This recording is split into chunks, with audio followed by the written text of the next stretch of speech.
Test 1, 2, 1, 2.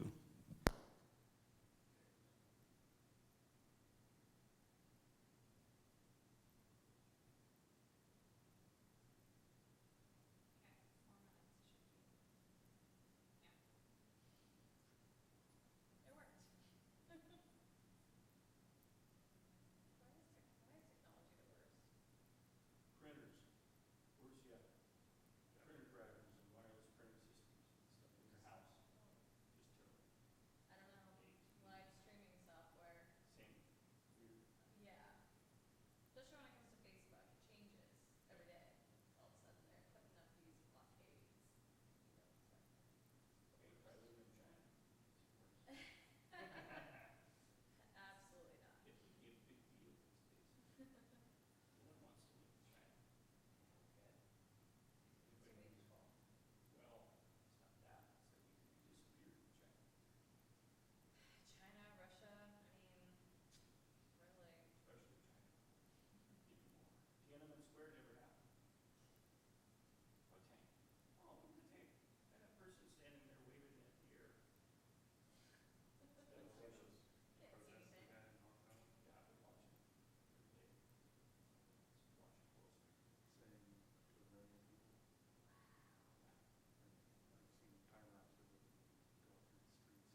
Hello, everybody. Good evening. My name is Lacey Simpson. I'm the Assistant City Manager for the City of Ketchikan, and I'd like to welcome you all tonight to this community forum to discuss the services at the Ketchikan Medical Center. We're not quite a full house, so I'd like to encourage everybody to move to the front. This will definitely be a cozy and hopefully warm and open atmosphere. I'd like to point out and honor that Mayor Sievertson is here tonight, along with several mayors of the Ketchikan City Council. So they are here as well to learn from you and to listen to your thoughts and concerns. Also, as a reminder, if you're communicating with folks who can't make it here tonight, that we are live streaming this event on KPU TV's YouTube channel, and if folks are at home, they can also watch it on channel 675. I just wanted to give a little bit of background on the City Council's process to this point before I turn it over to our consultants, EC management consultants. I think as most of you are aware, the city owns the Ketchikan Medical Center facility and campus. It was built in 1963 and it's gone through several different expansions and renovations. We started this process of discussing the lease agreement that we currently have with Peace Health probably last March when we were approached by Peace Health that the current lease agreement that we have with Peace Health to operate the Ketchikan Medical Center would be expiring in 2023, and we wanted to begin the discussion on how we move forward with a new lease arrangement with Peace Health well in advance of that 2023 expiration so that both parties could plan for operation of the facility. As part of that, we recognize that in negotiating and determining a modern lease an operating lease perhaps for the Ketchikan Medical Center, the city of Ketchikan wasn't really in a position or had the expertise on staff to negotiate and partake in that project. So we reached out to ECG management consultants who have years of experience in assisting municipalities and other groups with negotiating lease agreements with medical centers and hospitals and other providers, and also developing negotiation strategies. This past May, the City Council authorized a contract with ECG management consultants to assist the city in this process.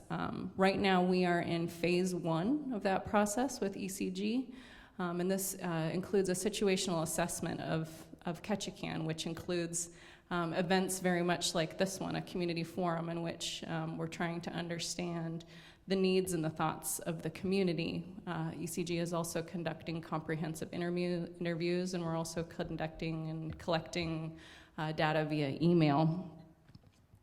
A final report from ECG, we're hoping to have that sometime this fall, and this will serve as the basis with which to move forward with conversations with Peace Health for continued operation of the Ketchikan Medical Center.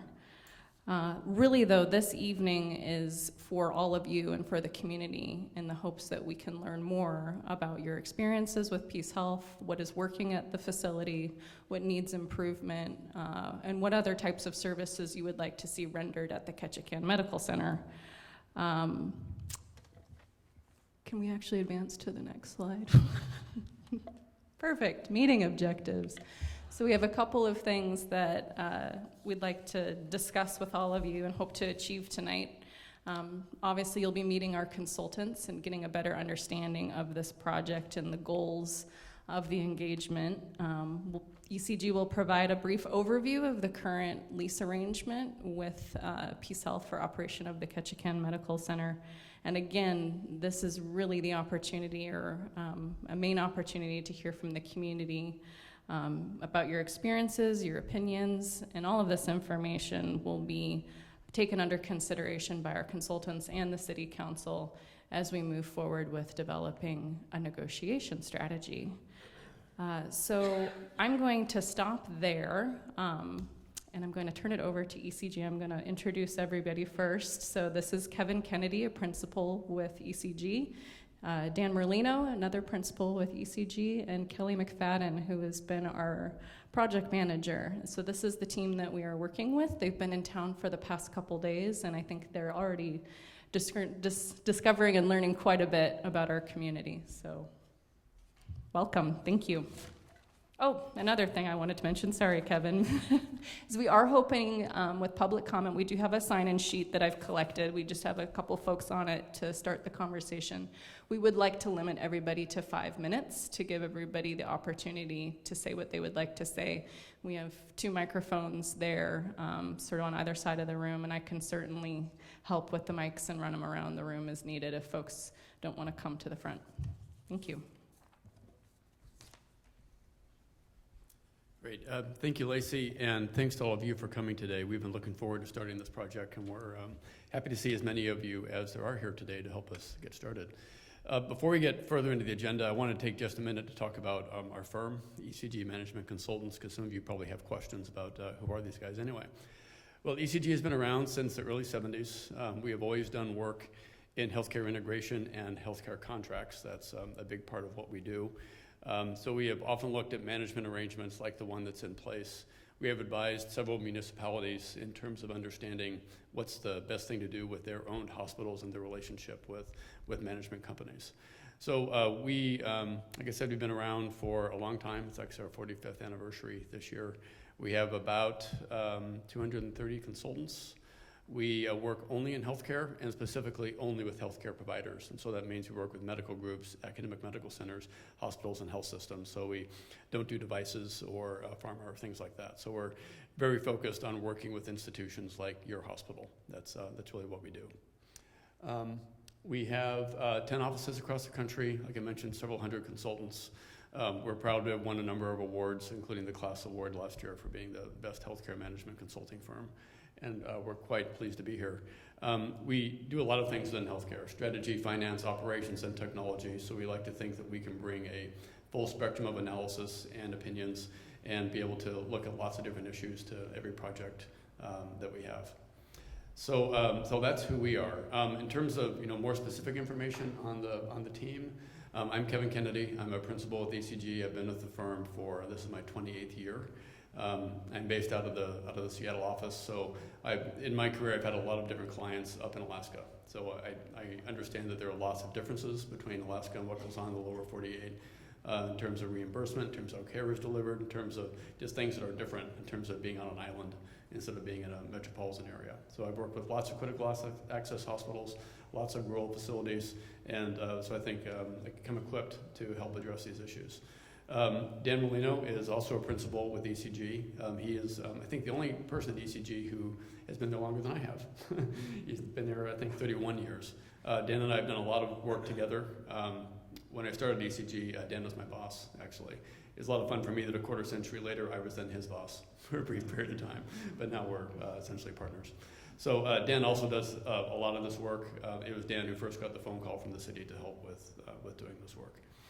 Kelly McFadden is our project manager. She's been with ECG for a little bit over 5 years. She helps us.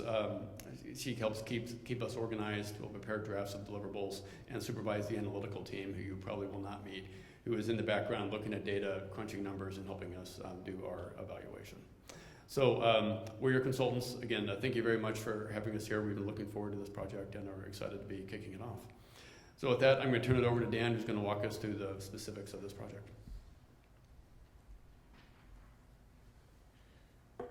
I never really liked having Kevin as my boss. I just want to say that.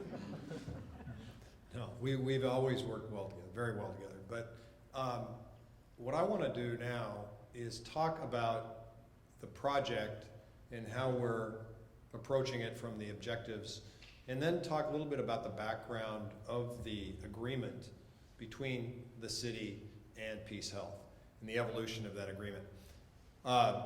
First of all, the objective here is to really understand your needs and concerns, as it says up there, and reach an agreement that will reflect those considerations. So, the sort of cut and dried way to do this is to just get hired to come up and create a negotiation strategy and negotiate the agreement. But that lacks the kind of sensitivity to what's really needed from the community in terms of where we need to take this relationship, not only presently, but for the next 10 years or however long the horizon is on the next agreement. So that's very, very important to us. We think that we need to understand the sort of good things, bad things, opportunities, issues, all of that going into developing this negotiation strategy. So in doing that, what we do is we review the current contract, which we've already done, and we also collect data around things that are pertinent to that contract that have to do with demographic data, operational data, financial data, that sort of thing. We then engage the community, as we're doing this week and have done for a while now, in terms of getting your perspectives through the email, through a lot of comprehensive interviews that we've done over the past couple of days, and phone interviews that we will do in the next couple of weeks. We will also have another community forum next time we are up here in a few weeks. We will also do extensive interviews with, and we have done some with people from Peace Health. So we will really kind of cover the waterfront in terms of getting those full community perspectives. Then we look at, what does that tell us? Where have we gleaned insight as to what the really important priorities are for the community and for this arrangement in the future? That's when we start to develop the negotiation strategy. In looking at that, we work very closely with the city in trying to figure out what's important and what to focus on, and then we assist in negotiating a new contract and hopefully get to the finish line with Peace Health in terms of creating, as I say, that modernized contract that reflects the community's opportunities moving forward. If that were to not occur, certainly then there would be kind of the nuclear option, which would be to issue an RFP for potential operators to operate the hospital. But that is not something that we are pursuing as an eventuality. Rather, it's something that will happen if there's just an impasse going forward, which we do not anticipate. All right, so that's the process. The process visually is phase one, the situational assessment, phase two, the Peace Health contract negotiations, and then the contingency plan, as it says, is phases 3 and 4 in terms of a renegotiation, issuance of an RFP and renegotiation. So that's just the visual thing. And the next thing we'll show you, the next slide, will show you that we will be working very comprehensively with the city. The red dots you see up there are working sessions that we will continually have over these next few months. And you can see this schedule runs into the end of December. And also steering committee meetings and meetings with the city council to discuss the progress of what we're doing. So it's a very in-depth process moving forward. All right. I should mention that this front end, I think it's important to mention, is funded by both Peace Health and the city. And the reason for that is that both parties are very interested in getting the feedback that we're gleaning from all of these efforts that I just talked about. So that front end piece, that situational assessment is co-funded. From there on out, it's a city project. Okay? Finally, I will talk about the evolution of the relationship, which I think is very, very interesting. A few things that I didn't know, I don't know if you know, but the Sisters of St. Joseph of Peace opened the Little Flower Hospital in 1922. And I'm sure most of you know that. I thought the relationship really started in the 60s, but that is when the new hospital that's when the lease was entered into between the city of Ketchikan and the Sisters for the purpose of operating the Ketchikan General Hospital. The city then constructed in '63 that hospital, that new hospital. So then we jumped to 1981, and there was a lease that's essentially the lease that we have today, a 10-year lease that was entered into between the parties for Peace Health, or what was then the Sisters of Peace, to Sisters of St. Joseph of Peace, I should say, to continue the operation of Ketchikan Hospital. So from there, we have an amendment in '84, we have a land lease agreement in '93, and then we have a second amendment to that 1981 hospital lease, but it's basically updating references to the health system now to Peace Health. So there's not really, if you look at this throughout the years, we've looked at it over this last 40 years, there's not really substantive change to that agreement, and it is essentially a lease agreement on leasing the property. So the lease in 2013 was extended once again through a 10-year amendment that goes through 2023. And as Lacey alluded to, we've got both parties saying, we think we need to address this now as opposed to later. It's a good thing for both sides to modernize the agreement, to figure out what's necessary, as I say, going forward. So that's why we're here. Okay. The current lease agreement, I won't go into too many details, but if you look on the left-hand side, you can see that the city of Ketchikan is basically owns the building and is responsible for structural changes and all of the support systems that go into that building, the HVAC, the electrical, etc. And they have to approve from a Peace Health request any leasehold improvements that they want to make. And they obtain bonds if there's any structural alterations that are higher than $10,000. Okay, and as you know, there were structural alterations that were quite a bit more than $10,000 just a few years ago. Peace Health's responsibilities are much more operational, if you will. Their responsibilities are to operate the hospital according to certain rules, regulations, and bylaws, provide a reasonable volume of charity care, maintain and operate that facility, and make sure that it is Joint Commission approved and it meets state licensure requirements. So all the things it would take to operate a normal hospital. So it's Medicare certified. And they also are basically taking care of the ongoing operations. So they're paying the utilities, the rent, all of those sorts of things, the insurance premiums. They're providing an annual audit, a copy of the audit to the city, and they are paying a nominal rent for the facility. Okay? So basically, they're operating it, city owns it, there's a lease for the land, and there are certain sorts of reporting requirements and accreditation requirements that they have to adhere to.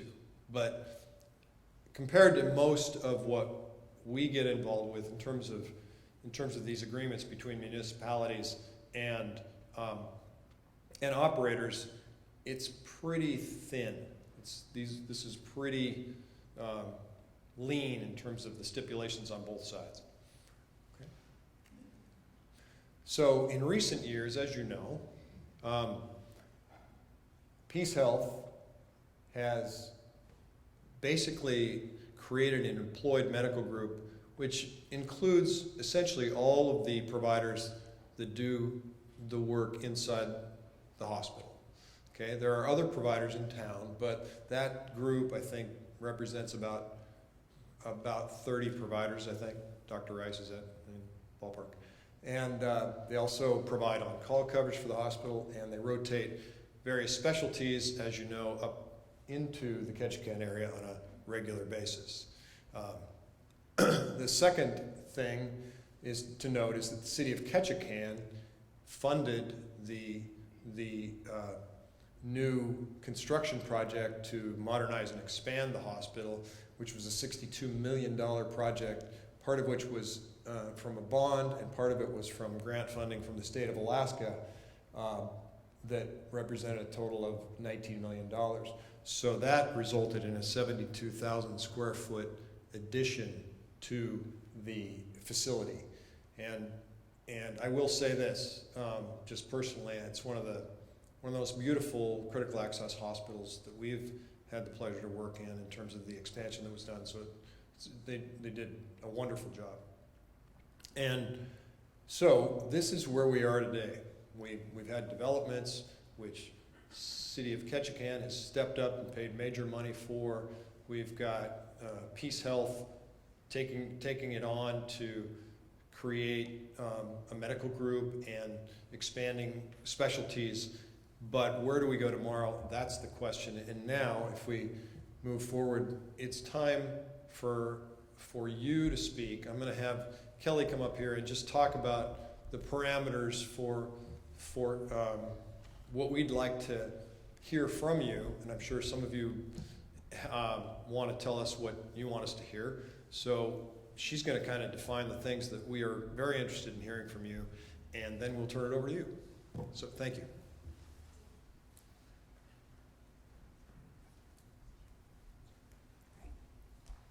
I get the pleasure of going over some of the ground rules with all of you.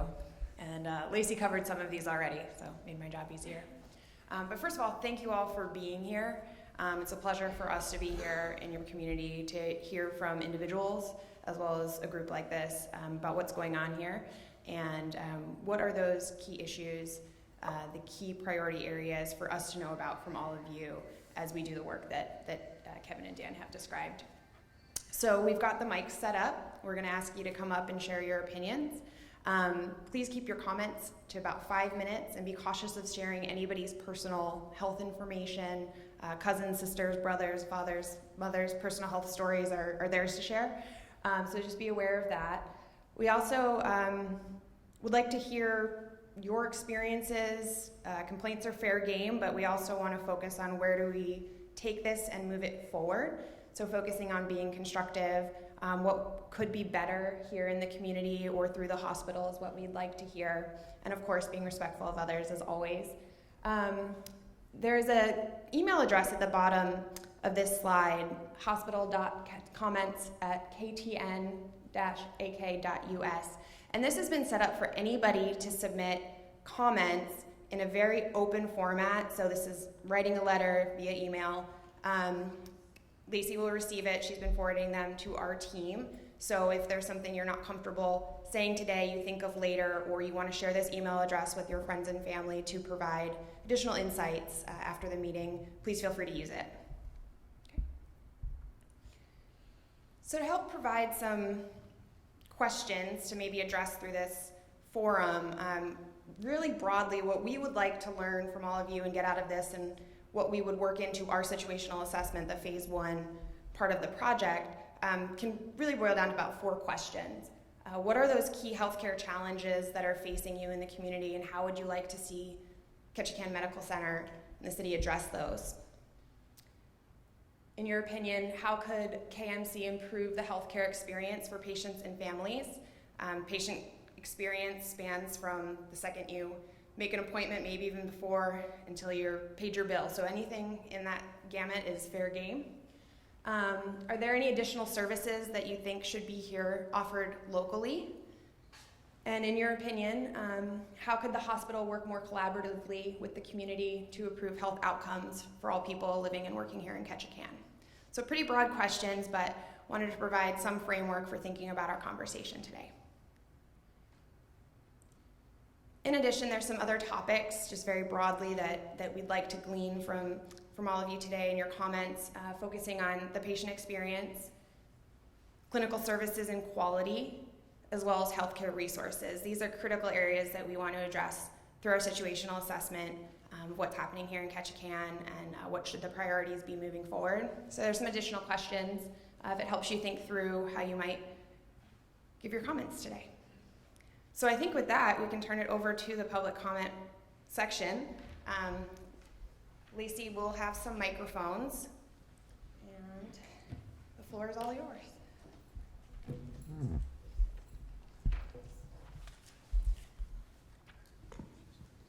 So as Kelly mentioned, there are 2 microphones at the front of the room here.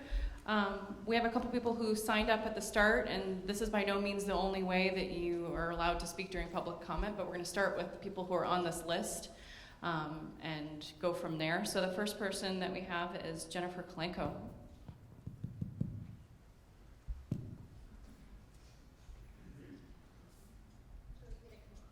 You can go there. This is good.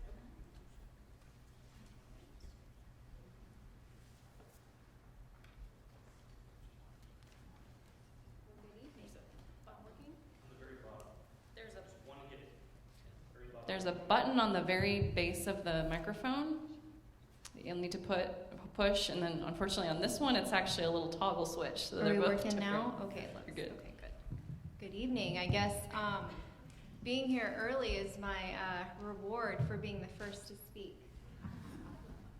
So my name is Jennifer Kalenko. I'm the rehab therapy manager, and I also actively practice as a doctor of physical therapy here at Peace Health Ketchikan.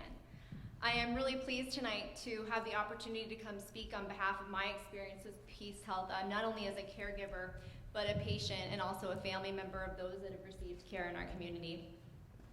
My career at Peace Health began in 2003 and continued intermittently throughout my undergraduate and doctoral studies. I am a recipient of Peace Health's Community Scholarship, which assisted in a small portion of my doctoral or graduate studies. In return, I committed to returning to Ketchikan as a post-graduate school for my employment for 3 years. As you can tell, I am still here, and that's not just because Ketchikan is my home. I began my clinical career in 2011, practicing as a physical therapist with emphasis primarily in sports and orthopedic physical therapy, and have since expanded my interest to include treatment of dizziness, vestibular, and balance patients. At the completion of my residencies in Southern California at facilities such as Kaiser Permanente and Hoag Memorial Hospital, I didn't really know what to expect when I returned to practice and or if I would interact with the same level of care in which I was trained. However, upon returning as a medical professional, it was very clear that my previous understanding of what we were capable of here at Peace Health Ketchikan was no longer the same. I was so impressed at the level of expertise from local and visiting providers available in this community. The types of orthopedic procedures that we're able to perform in this small town was so impressive to me and comparable to many that I had experienced in my schooling. I also personally had the experience to experience that as a patient myself and with family members. I was and still am so proud to be part of that care in my community. As I advance my practice, Peace Health's been very supportive in efforts to maintain a high level of evidence-based practice. In addition to clinical work, I've had the opportunity for leadership development, allowing me to provide patient care on a one-to-one basis as well as from a leadership perspective. Since my transition to a management role in 2016, I've appreciated the administrative support that's allowed me to advocate for the needs of our therapists, providing retention and continuity of care, to advocate for our patients, to provide services that didn't previously exist, to participate in hospital-wide improvement measures, and to help with program development and services that otherwise would have required a referral off island. A recent example with this would be the development and implementation of our first wheelchair fitting clinic in May. This service previously was not available in Ketchikan and required wheelchair-bound patients to travel for these services. As a clinician and a leader, I felt supported in bringing this need forward and being able to send our staff to get the training needed to provide comprehensive wheelchair evaluations. Together with our vendor, New Motion, we were able to bring a trained assistive technology professional to be here live in person to provide these one-on-one fittings for our patients. The clinic was a definite success, and the patients were really happy, and so were we, to see this long-time need fulfilled. The rehab team is passionate about further program development and actively working to increase our pediatric rehab services. We've had great support from the Peace Health Foundation. We've also had great support from administration and are listening to the needs of our community to provide pediatric therapy. Over my 16 years of affiliation with Peace Health, I've observed the change of transition from that smaller hometown feel of Ketchikan General Hospital to more systemized Peace Health Ketchikan Medical Center. 1 minute warning, Jennifer. Sorry. Okay, Thank you. Don't worry, it's 30 seconds left. But having the opportunity to work with the leadership here at Peace Health, I see that change as opportunity. It's opportunity to provide increasingly exceptional medical care as a critical access hospital in Southeast Alaska. Opportunity to set our visions and our goals higher than we maybe otherwise could have. Knowing that we have the support, collaboration, and expertise of the larger system. I'm very honored to be a part of it and play a role in carrying on the heritage, mission, and values of Peace Health that have been in our community for almost a century.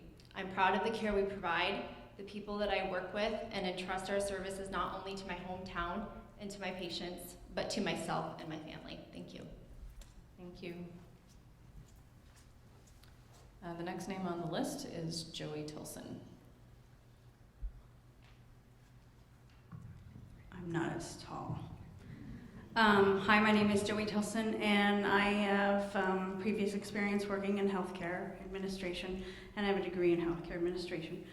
I have a lot of concerns about the care that Peace Health has offered many community members.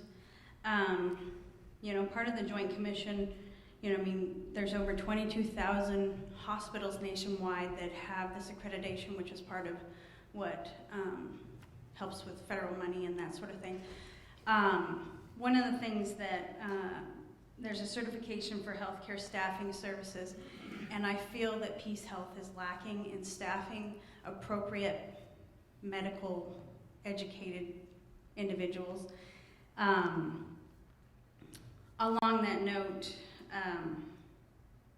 I have talked with many community members that have complained about the educational background of many of the people that have provided services, and they have had to go outside. One of the things that I find really disconcerting with the emergency room is when a person has to be medevaced out, they're not given the choice of a hospital of where to go to.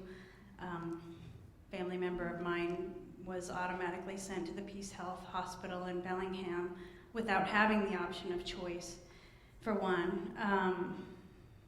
The other part about it is that because we are limited on staffing, we're geographically challenged being on an island, and people, I've seen the videos of how to entice people to work at hospitals in Southeast Alaska. I worked at Bartlett Regional Hospital. I've worked at the Rainforest Recovery Center. I've also worked in 15 different clinics in South Seattle under Public District Number 1 with Valley Medical. And the main concern people have is that they don't want to live in Southeast Alaska in a rainforest. And so I feel like we're accepting, the Western family brand of the educated background of some of the providers. And so what happens is our community suffers for this. Oftentimes the providers get to know the individual, that they judge them based on their situations versus them actually having a new medical problem. So that's one of the major concerns that I've been hearing about because I've actually been talking with a number of them. I'm sorry, I'm looking at my notes. The other part is that there is astronomical fees associated with some of the billing practices that goes on with the providers. We are the worst in cost for nationwide. In Alaska, we have the worst pricing, and so people go elsewhere. I have gone elsewhere and I get things for only a third of the cost. The next thing is that we're fundraising for medical equipment here, which is great that we care enough to do that, but why we have to do that is absolutely appalling to me. We're selling used shoes this weekend for the shoe solstice, which I find horrifying. But even if we get this great medical equipment, we don't have the proper educated provider to run this equipment. And those that do come here, they don't stay. And that's huge to me. It's like you find a good provider and they're like a good hairdresser or mechanic, they leave. And then we're charged this astronomical fee. And what happens with the money that's fundraised here, I would like to know the accountability of where the money is going to. I want to know why our insurances are being charged these astronomical fees and why that money is not in our community, why the providers are not being hired, the good ones, to take care of us, because this community deserves the best possible care. In fact, all communities do, but I know of the challenges. And so these are a few of the things that I have major concerns about. I want our community to live longer. I want us to thrive, and I want our providers to be accountable for their actions and to provide services that we have fundraised equipment for. So, thank you. Thank you, Joey.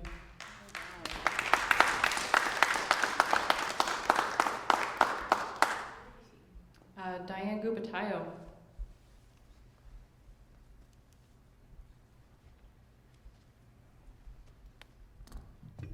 Good evening. I thought I was way down on the list, but anyway, I have somewhat of a personal story to share. I've lived in Ketchikan on and off for 30 years, so I've had considerable interaction with Peace Health. In fact, it used to be called Ketchikan General, right? So way back then, and familiar with the history, and raised a family of 5 children here, so had lots of broken bones and appendectomies and things like that. But one of the powerful stories I want to share, and I don't think I'm revealing anything publicly that many in Ketchikan don't already know, is when my grandson was diagnosed with leukemia.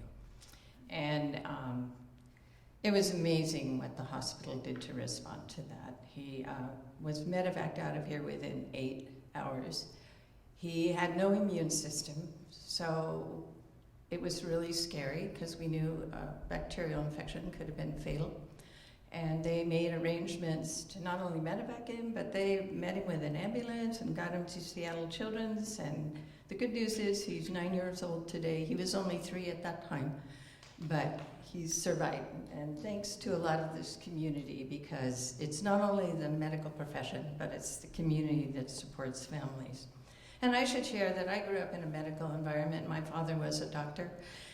And he was a bit freaked out that I was going to live on an island, but he actually broke his leg at Mountain Point fishing.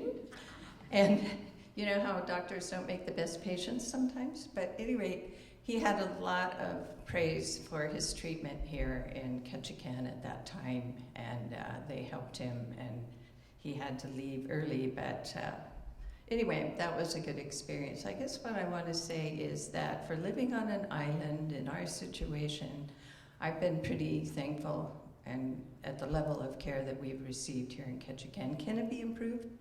Absolutely. I understand the billing part. I used to work at Burien General Hospital in billing, actually, and that was probably one of my struggles, is the accounting wasn't local. And when I had questions about the bills, I had to deal with folks down in Bellingham or out of state, and that was a struggle. So I know they've made steps to improve that. And the other need that I would suggest we need here in Ketchikan is a detox center.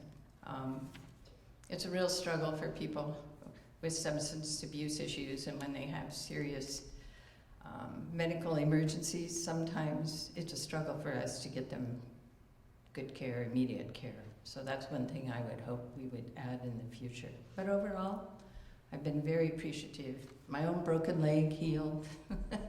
So I'm thankful for Peace Health. Thank you. Diane. Thank you, Diane. I think this is Ed Bush.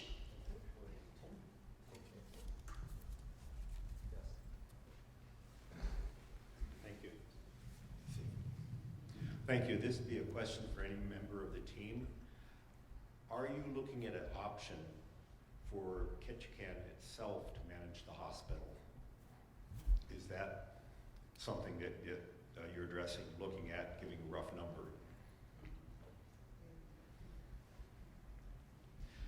I'd say that because I grew up in Fairbanks. Fairbanks had a corporation up there managing. They finally got smart and they're managing their hospital themselves. Sure. But is that an option you're including?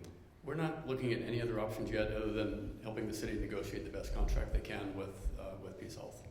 I'd say you better put that in because it absolutely is an option, and I don't think you're doing your job unless you say, okay, we've got Peace Health, we're not stuck with them, this is an option to manage it ourselves, this is what we're paying, and you probably know, you should know, it is public information.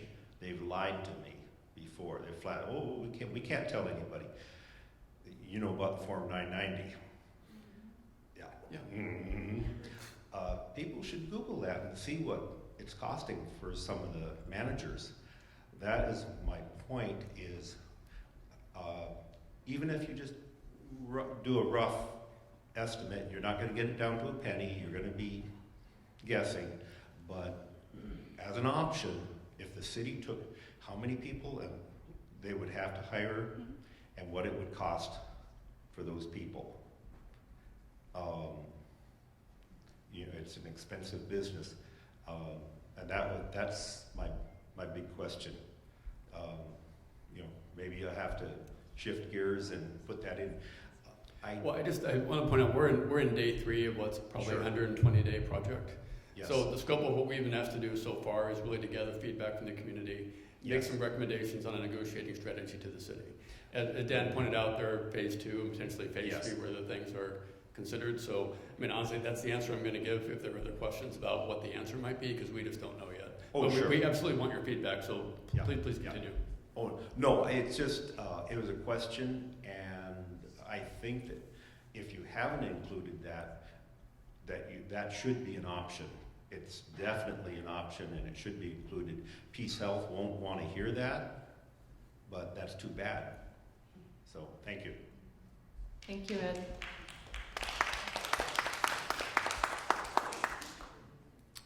Ruth Doolin. I could bring you a mic, Ruth. Would that be? We could do that? Yeah.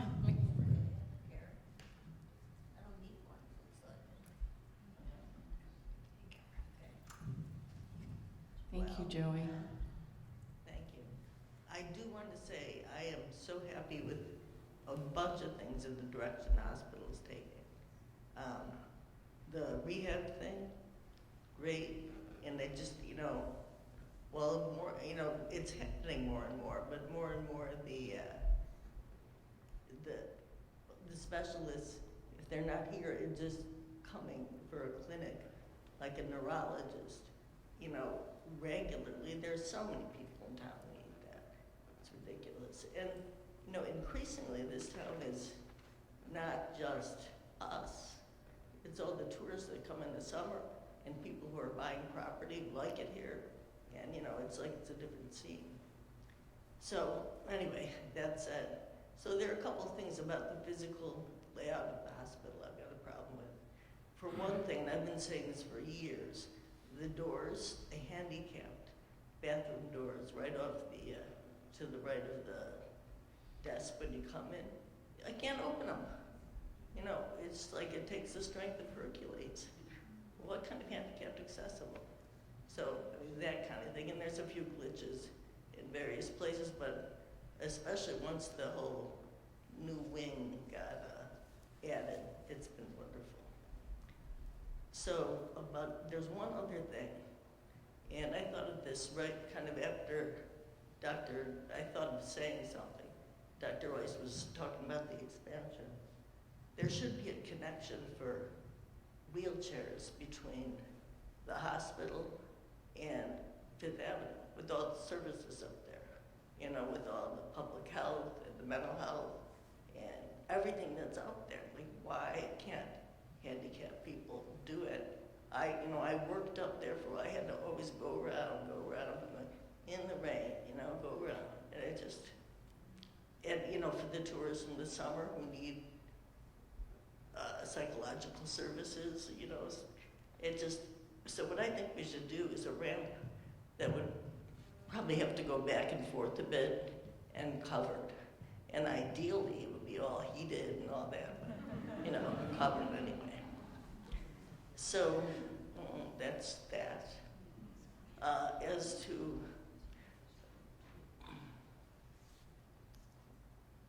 I understand what the last gentleman was saying about the possibility that we could do it ourselves and it would work real well. But, I live right near the old hospital in the cottages where the nuns lived and the whole bit. And I think I've had some of the nuns that have been here I haven't felt so wonderful about, but mostly I have. And especially I just want to mention the young lady that was the physical therapy. Man, that has been such a blessing to my life. Both physical and occupational therapy. Incredible, just incredible. So, and just improving astronomical speed. So I'm really happy about that. Yeah, it seems to me things are really just moving in the right direction in so many ways. I'm really happy about it. Trying to think of other specific concerns. I kind of tour around the hospital and poke it in various offices and see what's going on. I've made a couple of these suggestions that went before the board, and I think I'd like to be on the board. That would make sense because I'm really interested. 1 minute, Ruth. I don't know. I mean, I could probably go on forever, but probably off subject real fast. So I guess that's about it for now. Thank you, Ruth.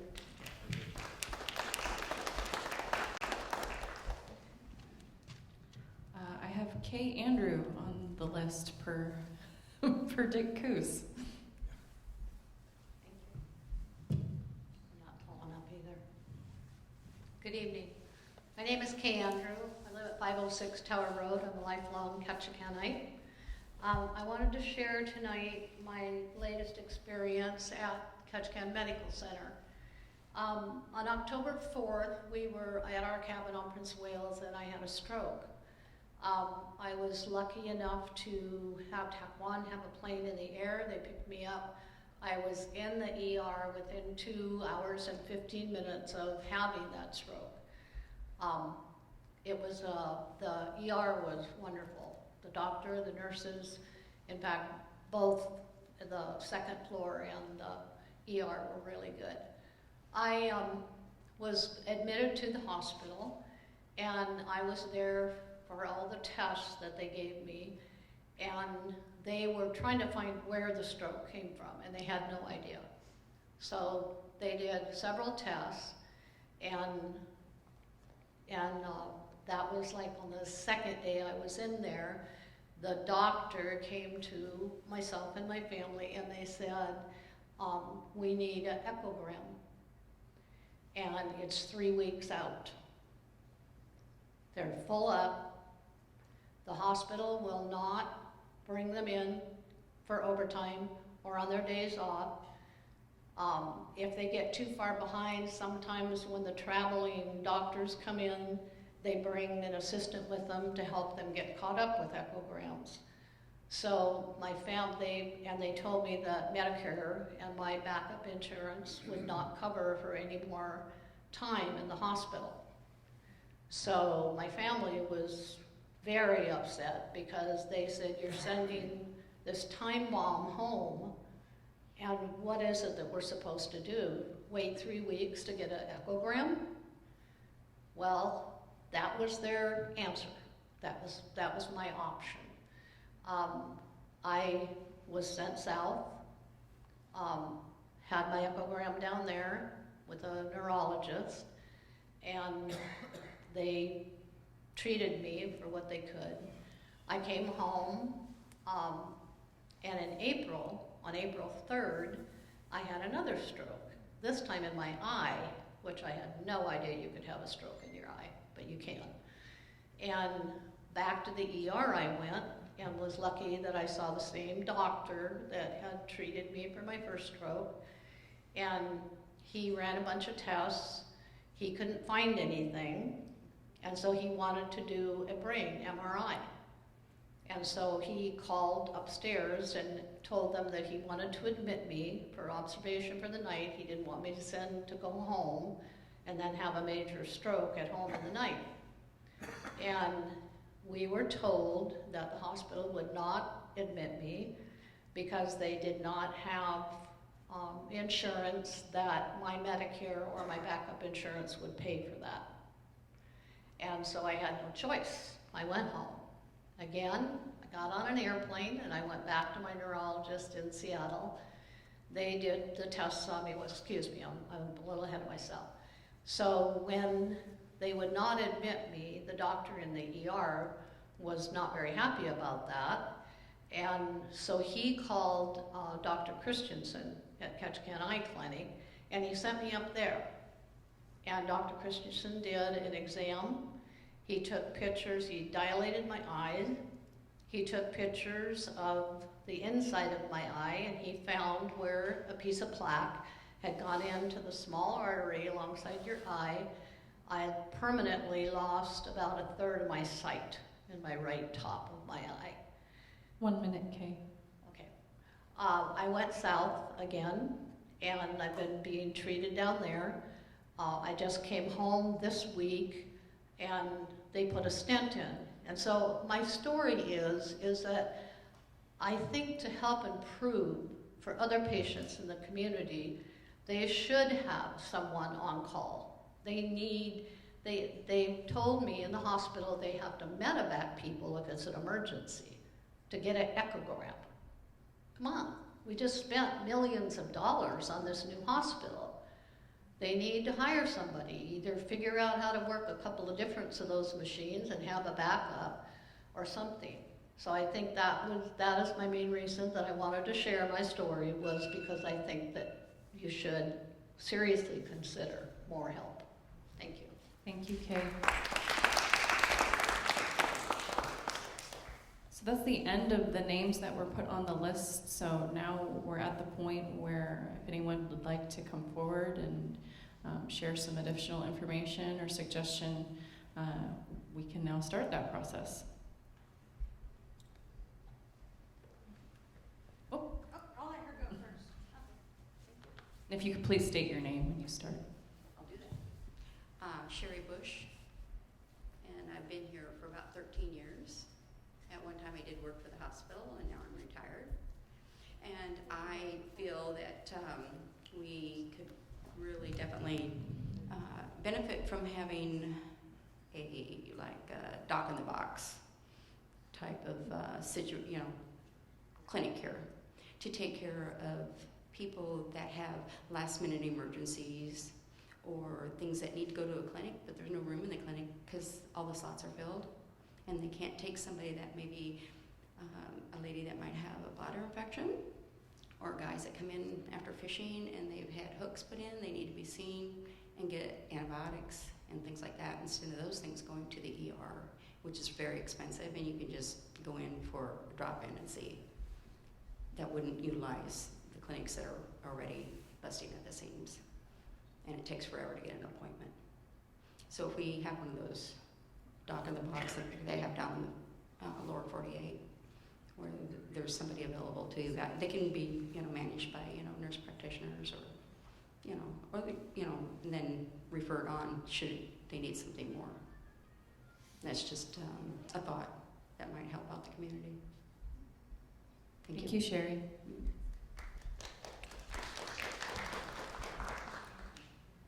Hi, it's me again. Sorry. So, Joey Telson, and when I moved here from Seattle, Dr. Aaron Heidi was the Washington State neurologist who I was working with, and he was interested in doing stroke management here in Ketchikan. And he asked me to reach out to the accreditation department with Peace Health as well as at Bartlett, because I had contacts at Bartlett.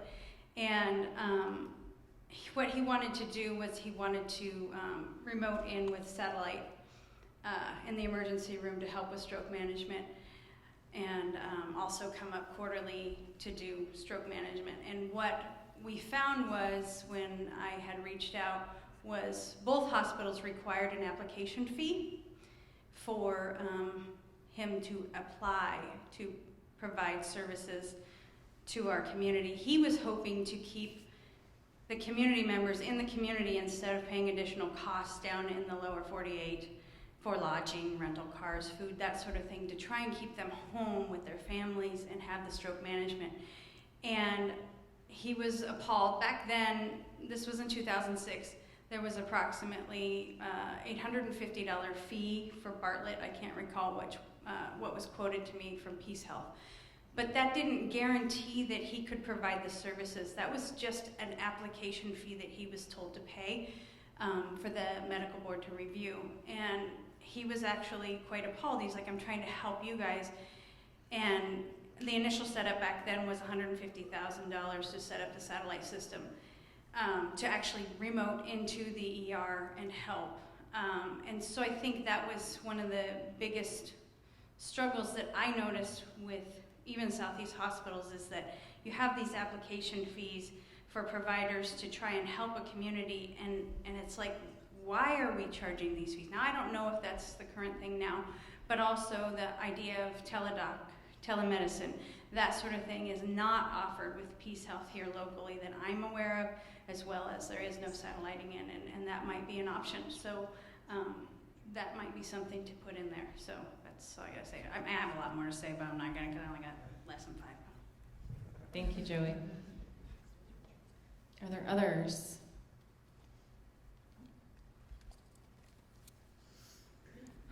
Danielle McLennan.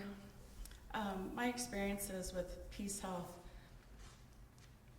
have been a mixed bag. Most of the time when I've gone to the ER, the ER doctors have been great, given me good care. But there was one instance that involved my daughter.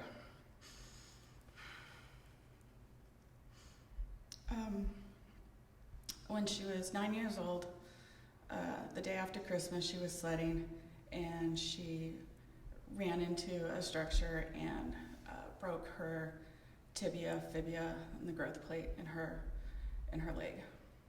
She presented at the ER via ambulance. The ER doctor, I just want to say, the ER doctor and the ER staff were fabulous. The regular orthopedic surgeon was on vacation because it was Christmas, so they had a locum tenens orthopedic surgeon in there. The ER doc and the ortho doc did not see eye to eye on how my daughter's leg should be splinted. And the locum tenens ortho pushed the ER doc out of the way and very tightly bound the bandages on my daughter's leg, to the objection of the ER doc. But he's a locum tenens physician, so, you know, he has seniority over the ER doc. Fast forward 2 weeks, and my daughter is crying, writhing in pain that cannot be controlled. So I take her in to the orthopedic clinic. The regular doc is there, and when they removed the bandages, she had massive tissue necrosis because it was too tightly done. Now, we probably should have had her medevaced, but that wasn't offered to us. We took a commercial flight down to Seattle Children's Hospital, and her leg was in such bad shape she was directly admitted. They did some minor wound debridement. They sent her home. We had to go back 2 weeks later. And when we went back down, we didn't come back home for 3 months. She went through 6 surgeries to correct what was 100% preventable. If the locum tenens physician had just listened to the ER doc, she wouldn't have had to go through all those surgeries that took 1.5 years. I'm so grateful for what happened down there at Children's because they saved her leg. And she can walk and run and jump and do everything like she used to. But something needs to be done so that no other family has to go through a situation like that. My daughter's leg looks like a road map now, but I'm grateful that she has her leg and that she came through it. So I just think that there needs to be some extra care with hiring of locum tenens physicians. And I agree with other people as far as the billing goes. When I've been down south and I've had to present at the ER myself, it's cost about a half of what it costs here to go to the ER. And that's all I want to share right now. Thank you. Thank you, Danielle.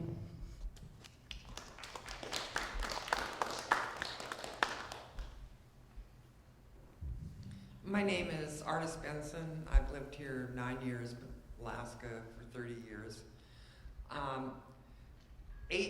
When I called to get an appointment, appointment was 8 weeks out.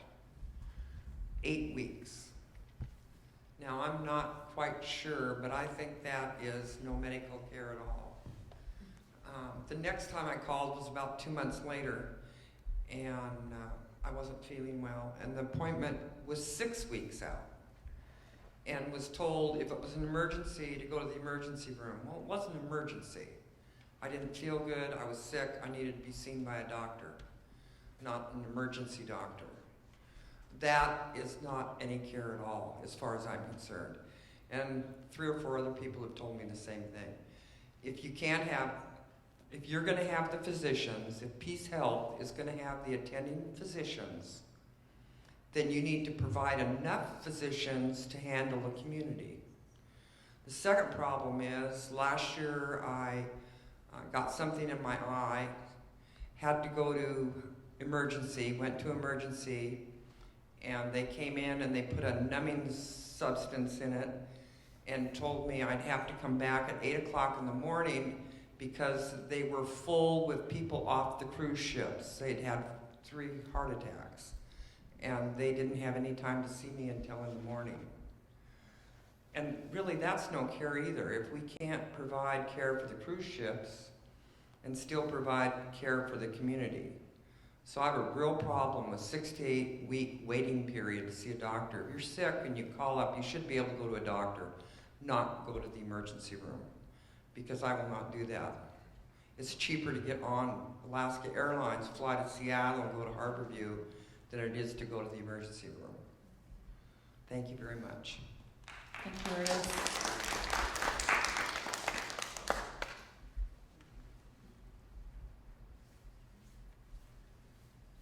She is exactly an example of what we could use having one of those situations where we have a clinic, doc-in-the-box type, that you can go to for that type of care and not wait the 4 and 6, 8 weeks. Because I have the same problem with waiting that long. There are issues that you can't wait 4 or 6, 8 weeks to be seen. That's a prime example.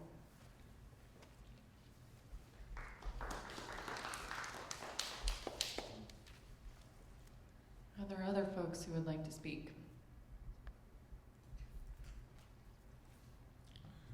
Good evening. My name is Joe Williams.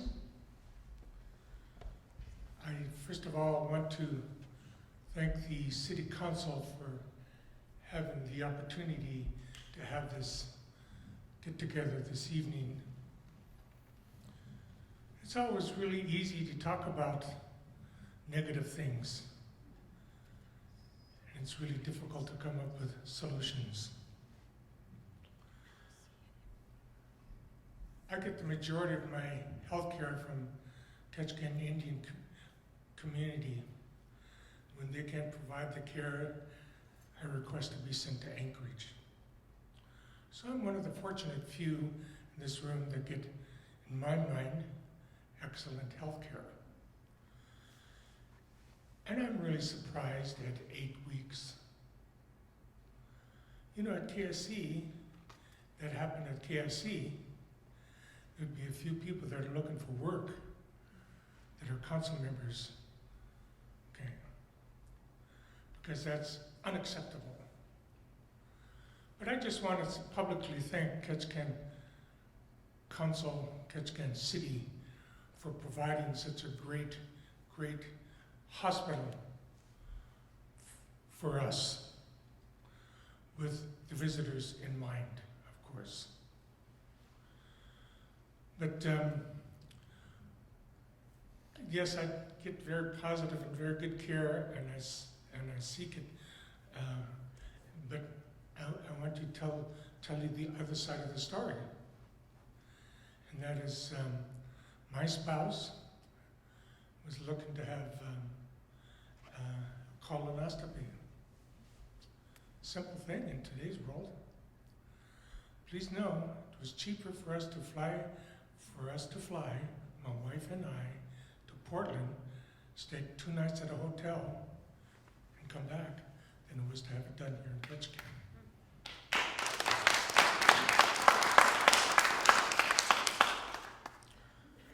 She needs a knee replacement. She spent 5 months trying to nail down how much a knee replacement was going to cost here in Ketchikan. Couldn't get an answer. So she got an answer from folks in Portland, Oregon. It was cheaper to fly down and have that test done than it was to have it done here in Ketchikan. Now, there's certainly something wrong with this picture. I think what was said earlier is that, you have a facility, in my mind, the best facility in Southeast Alaska we have right here in Ketchikan. That's called a hospital, which we, as far as the city is concerned, is renting to you folks to provide service for us. The kind of service that's provided for us is what I just heard this evening, is terrible at best. Now, it's really difficult to hear that, because I've been where you are when I'm told what you're doing, Mr. Williams, is terrible at best. So I know what it feels like. But publicly here, there's some folks here who struggle with health care, and it's unfortunate that they have health care. This young lady, she and I grew up together. It's sad that what she has been put through, all she wanted was health care. So there's some homework you folks have to do.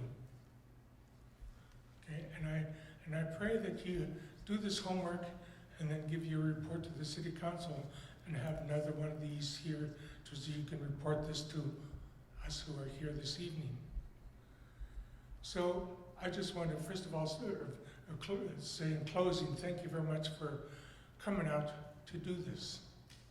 It takes a brave person to do this, what you're doing tonight, and I want to thank you for that. But here's the deal, and that is, you come back 6 months from now, if you come back a year from now, and you hear the same stories, shame on you. It's a shame on you. A simple little request of how much it's going to cost to get a knee replacement. We need that information so that we can find out whether our insurance is going to cover it.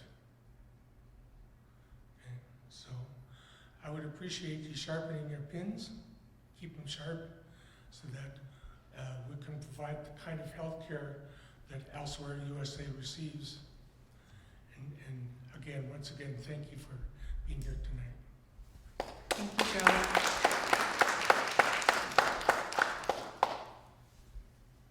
Are there others who would like to speak tonight?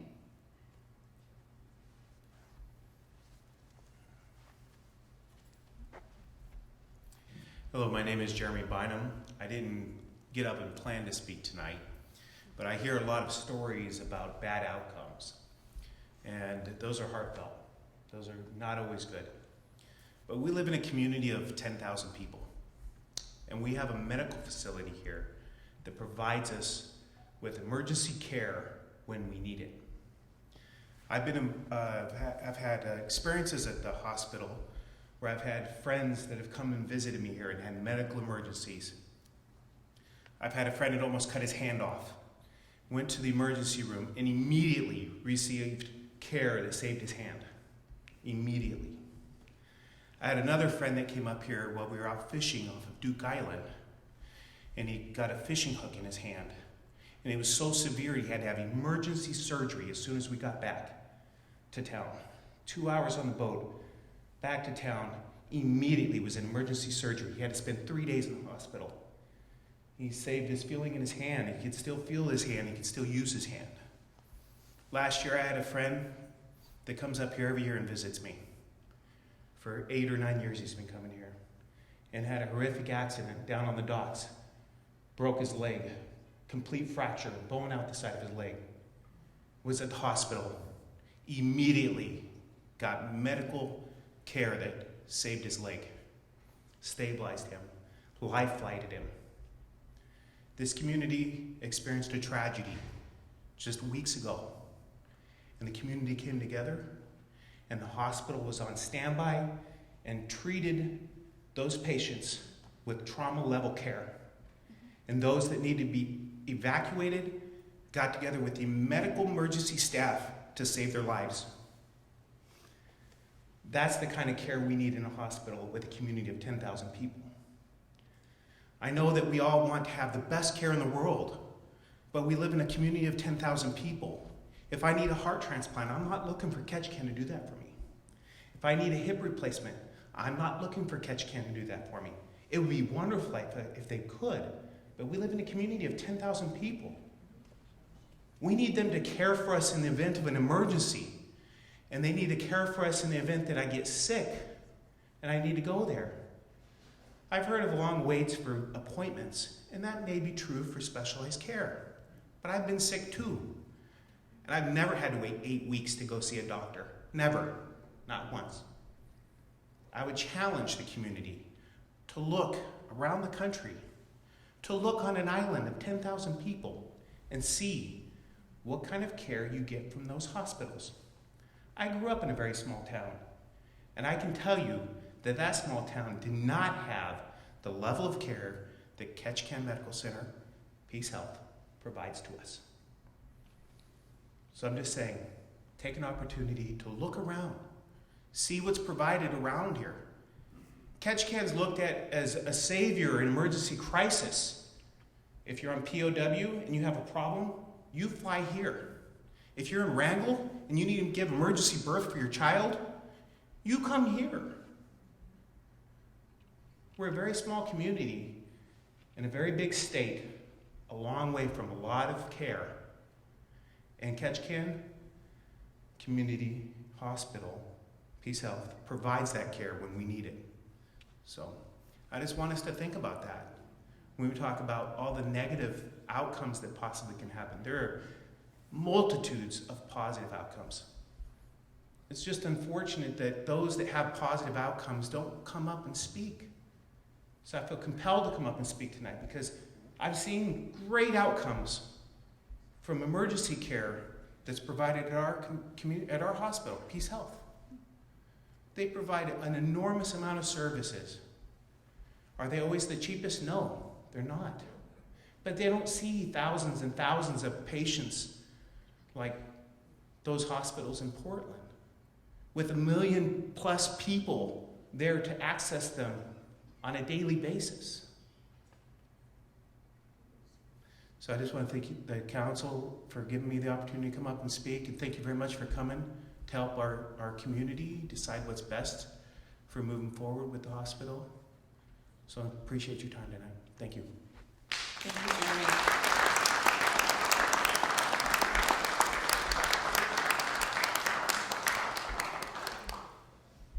Thank you. My name is Cindy Bird, and I have lived here for almost 30 years.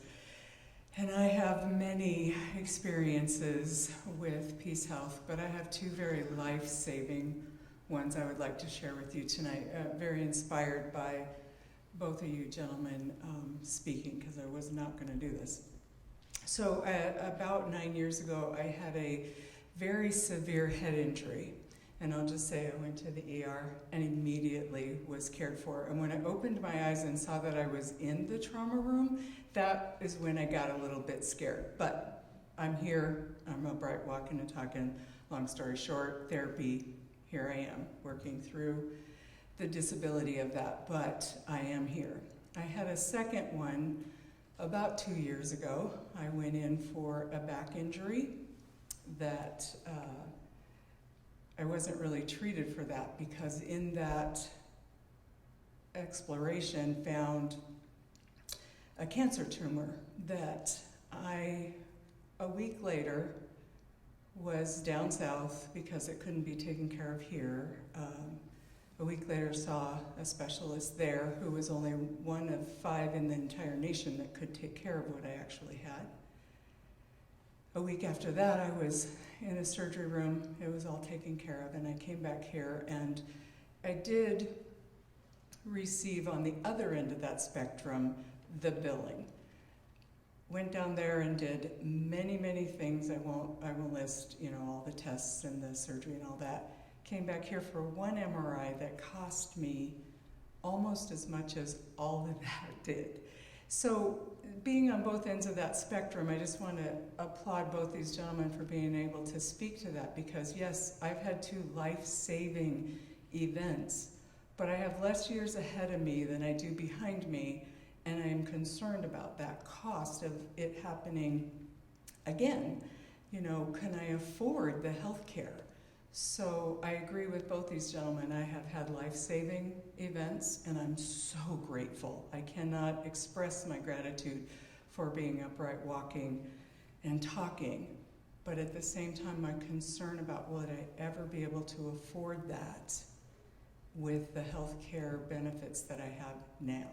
So I agree with Joe that there are some things that need to be addressed in that so that it can be affordable health care. But I also applaud you for the excellent care that we have. And so I think both these gentlemen bring out great points, and I just wanted to express that. Thank you.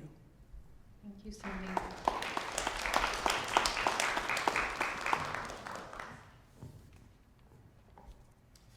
Would anybody else like to speak?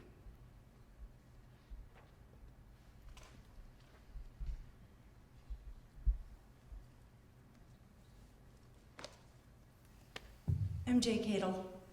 So I came, the healthcare has improved a great deal in the 20 years that I've been here. I won't go into the negatives when I almost died a number of years ago because of poor care. But things have gotten much better. Can they improve? Absolutely. Last year I had an injury. My arm is better. Awesome. They ordered the wrong brace. Caused a lot of problem. And then they forgot to do the referral. Caused more problems. But my arm is better, wasn't life-threatening, and I make mistakes. We're still a lot better. What I actually came for is a frustration that I have. I'm a bookkeeper. I work with a lot of clients. And one of my clients recently had to do some billing with the hospital. Every single bill took 3 to 6 months to get paid. Every single bill took hours of my time emailing, calling, following up again and again and again. You didn't put the PO. Yes, it's right there under PO. Well, you didn't put the guy's name. Yes, it's right there under his name. Well, he had to sign it. As you can see, he did. And that was just when they bothered to return my calls or bothered to return my emails. We called here, we called there, we called everyone. I have never worked with any company that was so difficult to get paid, and it was tens of thousands of dollars to a very small company. It hurt. It hurt a lot. And it's really frustrating that this hospital comes to the city for money regularly, that they put people in collections so quickly quite often, that they bill their bills are so darn difficult. I used to do medical billing and I cannot read the hospital bills. That says a lot. And yet they don't pay. They ignored every interest charge. They ignored every finance charge. They never paid a one. Months and months to get paid. And I don't think that that's right. And I think before the city ever considers giving the hospital another dime, they need to work out their payment policies and how they pay. And they need to have phone numbers and emails that work and are responded to. And they need to have people in their own system that understand how their system works. Because our companies can't afford this. This is a really small town. And we have a lot of vendors who are not rich. You know, so I'm really frustrated with that. It was a huge, huge waste of my time to deal with that. And there was never any apology by the Vancouver office, not one apology. I got apologies from one person locally, and she said, I used to do the payments. If I was still doing the payments, you would be paid by now because I can see you have everything.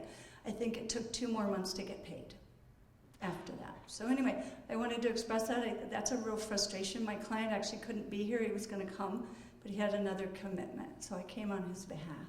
So thank you. Thank you, MJ.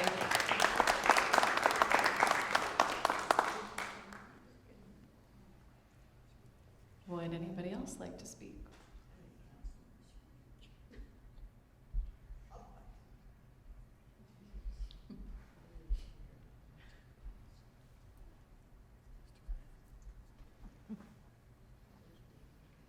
Dave Kiefer. I was actually born in the old Bond Street Hotel. Yeah, it was an expensive hospital. So is the current one. I recently had one of those wonderful middle to late age, health scares where you end up having to go to the emergency room in the middle of the day because you're not sure if you're dying or not. And it's interesting because it's the first time we actually not been there on the holiday. My family is known at the hospital as the holiday family because for about the first 8 years of my son's life, every holiday, Christmas, New Year's, St. Patrick's Day, 4th of July, one member of our family was in the ER. It got so bad that we hired a guy where I work now who's one of the former ER nurses. He goes, I know you. You're the guys who always come out on holiday. So very familiar with the hospital. And this comment, I'll keep very brief, has two parts. So one is the good part, the other part is the not so good. The good part is like, as we almost always have in the numerous times we've gone to the ER, we got great. I got great service. I was there for about 3 hours. The nurses were wonderful. The ER doc was busy, but he was very professional. Everything was as I wanted, and obviously I didn't die, so the result was a good one. So, the second part. A month or so goes by, and the billing starts. And what is ironic to me is we've been having discussions with the hospital and everyone else for the last year about the billing. And what we've heard over and over again is, we are fixing that. We are going to make changes. In fact, we talked about actually having a city ordinance that would require them to follow the Anchorage model of telling one exactly what your bill is before you leave. And they said, no, we don't need that. We're fixing it. Well, guess what? It wasn't fixed, at least in my situation. And it wasn't fixed in two ways. Out of curiosity, before I left the ER, I said, hey, can you guys give me that little piece of paper that tells me what this is going to cost roughly? And I was told, we're really too busy for that. And that's okay because, frankly, in the ER, they are busy. I get that. But I didn't get that piece of paper that had been promised. And then, about a month later, the multiple bills started coming. From people, from companies, doctors, who knows what they were. For all we knew, they could have been scams. We didn't know. And we're trying to figure out what's a bill, what's not a bill, this hasn't been paid, that's been paid. And once again, there's just no sense of, okay, you went to the ER, here's what it costs. So we know.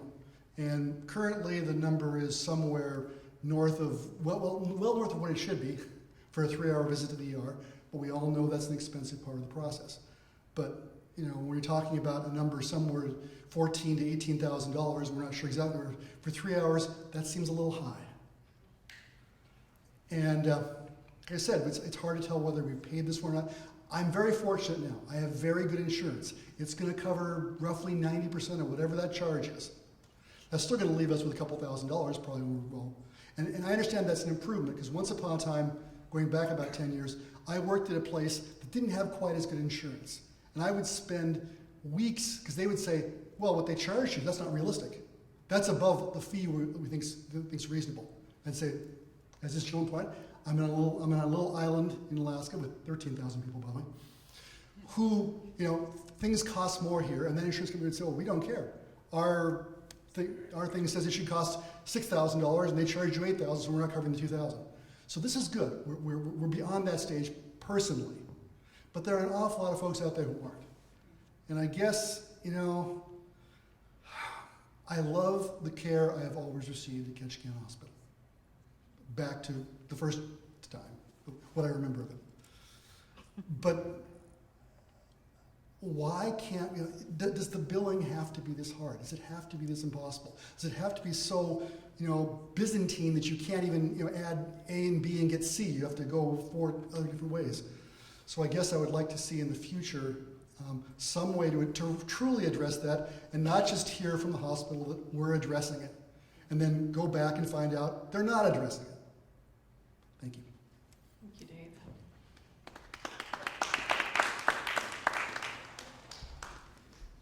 Dave. Janelle Gage. I think after listening to everybody, there's a few things that I'd like to add to the list that I think need to be addressed. And that's one, what Joe was talking about with billing, but having a requirements for fees, having that list of what you're going to pay for something in there. And then also, from what I heard from Kay, the issue with not getting a room because you're not insured. So here's my thing. We are a nonprofit hospital. I want to know not what the people who raise money, the foundation does, but what the hospital contributes to this community for people who cannot afford. So Kay, in my opinion, should have ended up getting a room to make sure that she was okay and safe, and that whether her insurance covered her or not. And I think this is an issue that is state worldwide anymore when it comes to medical insurance and medical care, is that it's now about the dollar. It's not about the individual. It's not about personal care. And I know from personal experience, because 24 years ago, I was in Harborview for a month. I know what care looks like. I know what it's like to be treated by the best. And I also know what it's like to be in this hospital and be treated by the best. But I also know what good billing looks like. And this isn't it. It used to be really good when we used to do it. When Ketchikan did their own billing, it was good. When I got my bills after my accident in May 31st, 1995, I could read them. I am not in the medical field. I am not a doctor, but I can read my bills. I can go to Harborview and get my services that I need for my medical, get treated with dignity, and also get a bill within 3 weeks that tells me everything we did. And the other thing I get, when I go down for a week, if I need to see a specialist, right then and there, they're going, okay, where can we move her? Who can we get in? Who can we get her to see? So I get where when you have to wait 3 weeks, 6 weeks to see the psychologist to get your medications for mental health, that's not plausible. A person who needs mental health medication shouldn't be waiting 6 weeks to see that doctor to keep their medications. So I got them all on my list, but one of the things I think most important is that I think the staff is amazing, but there's so many things that we could do better. But I also think that if it's a nonprofit and people are not getting services because their insurance won't pay for it, where is that piece of the puzzle?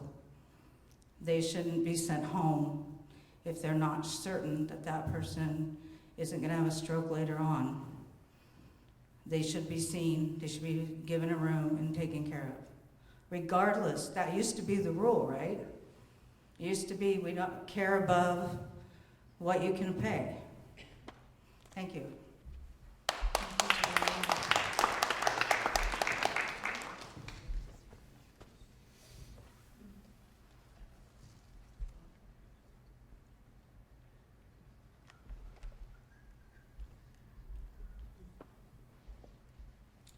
Good evening. My name is Mary Stevenson. I said to Kim tonight I was going to come with duct tape on my, but here I am. I came because I wanted to see how a community forum was held and conducted, and I'm impressed that we all came out. We have suggestions and opinions. So I throw the challenge back to the mayor and to the city manager. We need a community forum on tourism, the docks, and the new Ward Cove. We need an update sooner rather than later. Thank you. Thank you, Mary.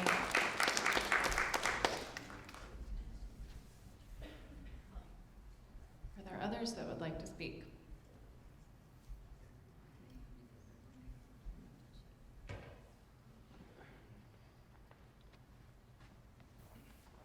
Good evening. My name is Sam Bergeron. Everybody hear me okay? The comments that I just wanted to make was my friend Joe Williams came up and spoke about the really excellent care that we receive at Ketchikan Indian Community. We have very limited resources here locally, but we are able to get in for the flu, for just about anything very quickly, and even the same day. So if you really have a need, you can just go there and be seen. And so I think, you know, from what a lot of the comments that we're hearing tonight is that an urgent care, something that's of less quality than the emergency room and cost, is something that we should definitely invest ourselves in. Other folks have mentioned mental health and alcoholism and drugs. Well, right now, to the best of my knowledge, these folks wind up at the already overburdened emergency room and ill staffed to handle this kind of an issue. So obviously there's some problems that we should take a hard look at to fix and to build into our agreement if we can, or to put resources toward the things that we need done. And so I'm really glad that all the folks came out tonight and gave us your comments. We're listening very carefully to you, and thank you very much. Thank you, Sam.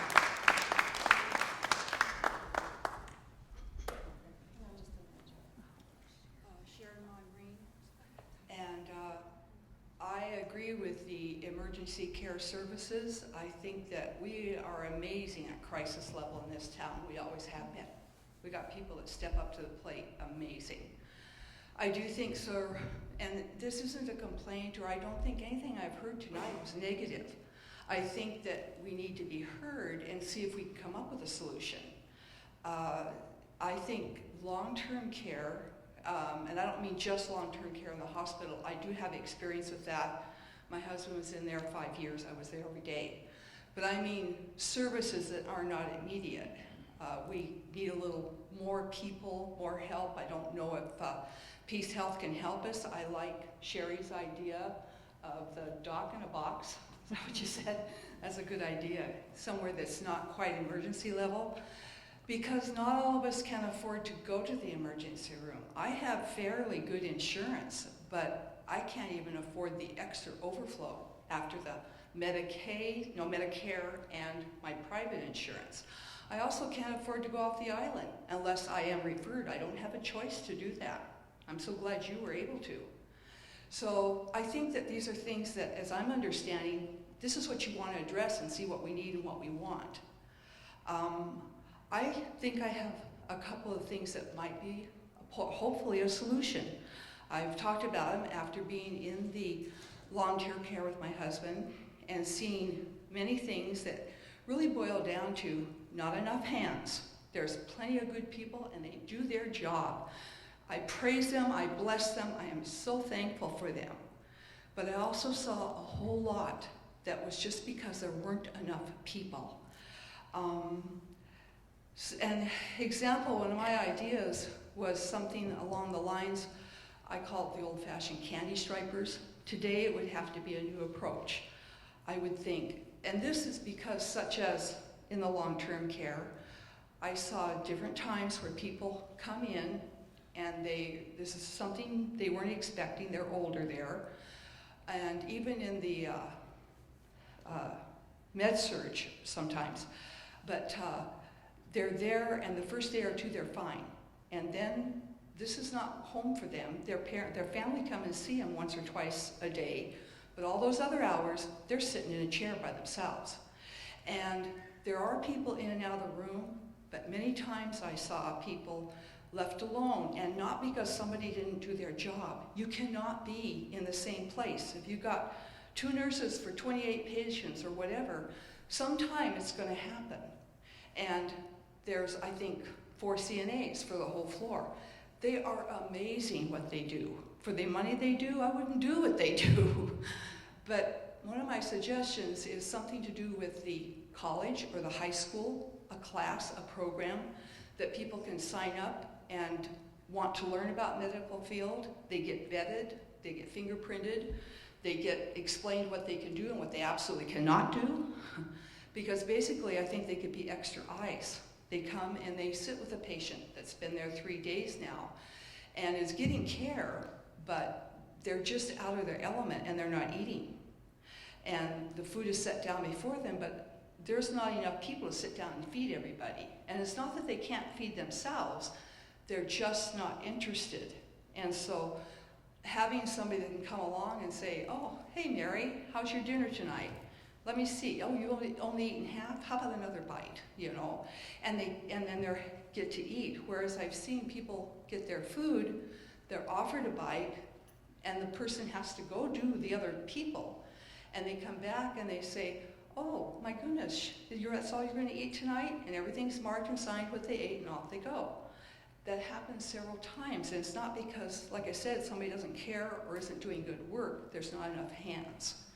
So I offer that program as an idea, and I wonder about something like maybe a floating medical team, I put it that way, because oftentimes ER, like you said, is always an emergency level, but sometimes it's over and above, and you can't have people just sitting around. But if you have a doctor and so many nurses that maybe are on call for the extras when something happens, when they're not busy, even long-term care, from 5 to 7, that phone rings off the hook. And there's nobody, they don't have time to answer it. But it is important to people.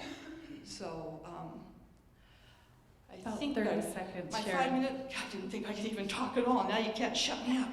I got one more. I think I lost it. Let's see. There's something to do that's not clear in my mind. I don't understand, but I'd like to know from Peace Health as to how many beds and how the accrediting works, because I think when there's only so many beds and something happens, people can't get long-term, they're medevaced out of here, or they go south or whatever. I had one instance, my husband in the hospital, 5 years, he got sick, too sick for long-term care. They offered med-surg. They said if he goes to med-surg, it's too full, he's gonna go south. And I said, well, I don't want him to go to Seattle for this. So I'm just wondering if those are being addressed. I'd like to understand how that works, because maybe we can change how many beds for this size town. Thank you so much. And I do appreciate all that do their job.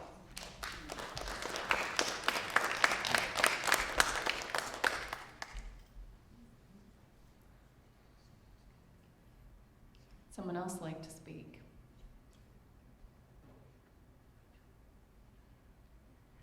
There's someone in the back. Hang on just a minute, Joey.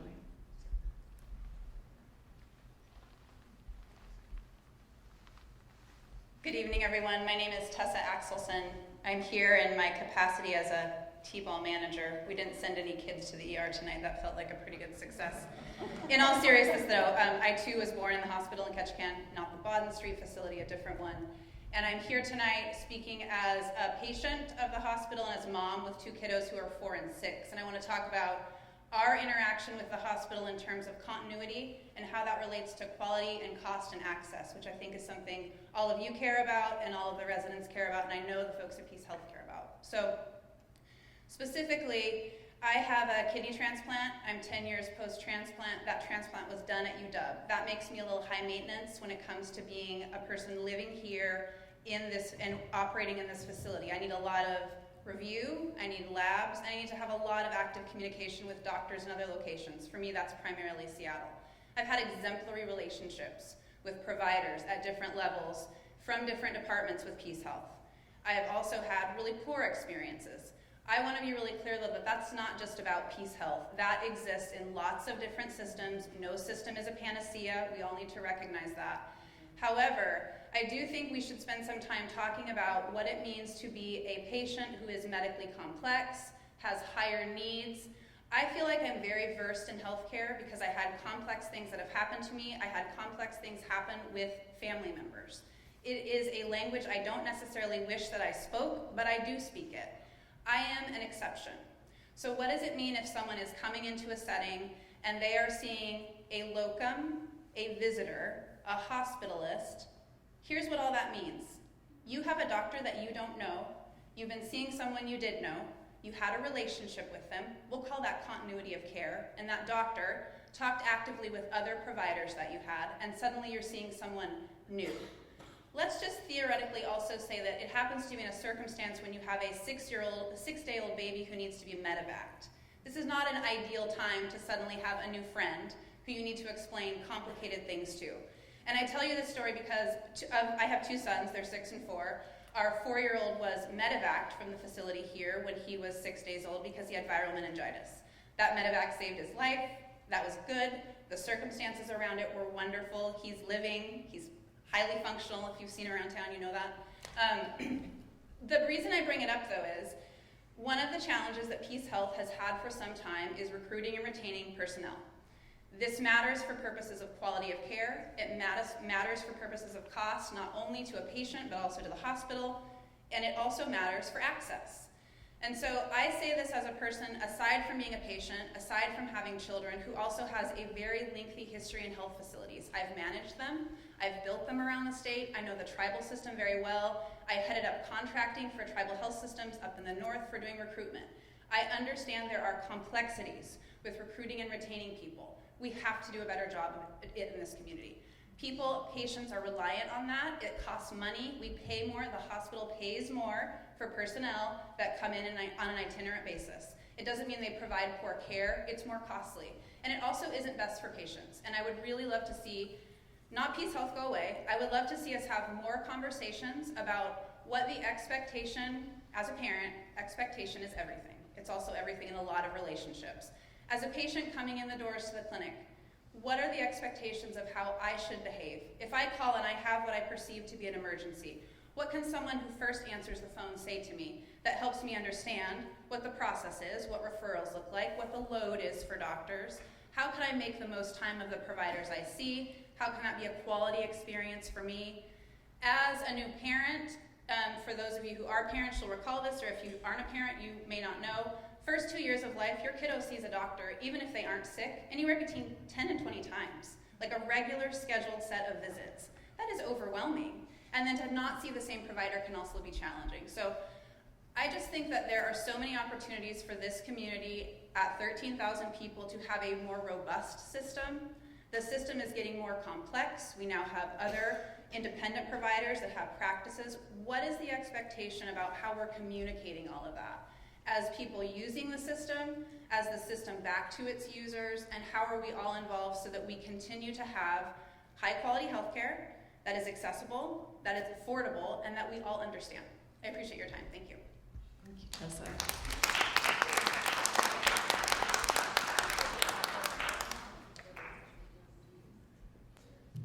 Many of you may or may not know that Peace Health does offer the Charity Care Program. It's the Bridge program.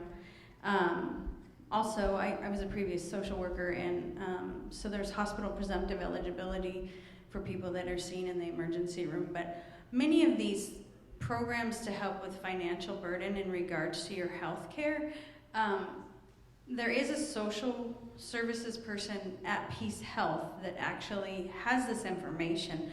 And I feel that Peace Health doesn't really advertise it. And the only reason I know that many hospitals don't advertise it is they don't want to encourage it. Having worked in a previous hospital district, it was, no, we're not going to post it. But if they call Patient Financial Services, we'll tell them about it, which I think would be ideal with Peace Health, to be able to let people know how to educate themselves with financial health care, you know. So and the only reason I know all this stuff is because as a social worker, it was a personal interest for me to be able to help the community, and I actually sought out these information myself. And I don't think it should be that hard for the community to go through such financial mental anguish. If they know that there's actually services there, they shouldn't have to go hunt and peck for it. It should actually be offered to them right off the bat as a social services person of Peace Health. So thank you.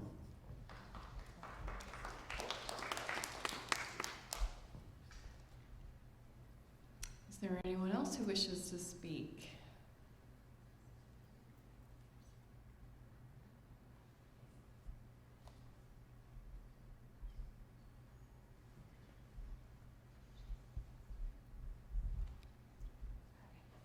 I'm Tina Isbell, and so Peace Health 4 years ago, I set up a primary care doctor, and I don't have a lot of health issues, and I don't have to see a doctor. I haven't seen one in the past 4 years. And I made a phone call a couple of months ago to try to set up an appointment with my primary care doctor that was set up 4 years ago. And I was told they were busy and that I needed to call Creekside. If I wanted to call Creekside, I would have called them. So that was really frustrating that that there were not enough primary care doctors to provide an appointment for myself. And I just feel like and it's not just the primary care, OB has problems with appointments, and I have small children as well, and pediatrics has a huge problem with trying to fit your sick kids into doctor's appointments. And I would like to see a change in those areas. Thank you. Thank you, Tina.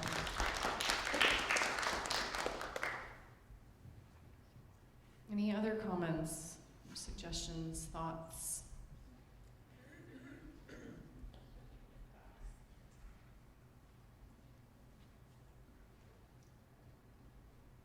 It's just sort of a last effort here before we probably wrap up for the evening. Kelly, would you mind going back to one of the slides with some of the, oh, sorry, the mic, it's right here, I could have done it. Just last food for thought for all of you, some things to consider. Yes. In case something jumps out at you. And again, this is not the only or last opportunity for our consultants to hear what you might have to say.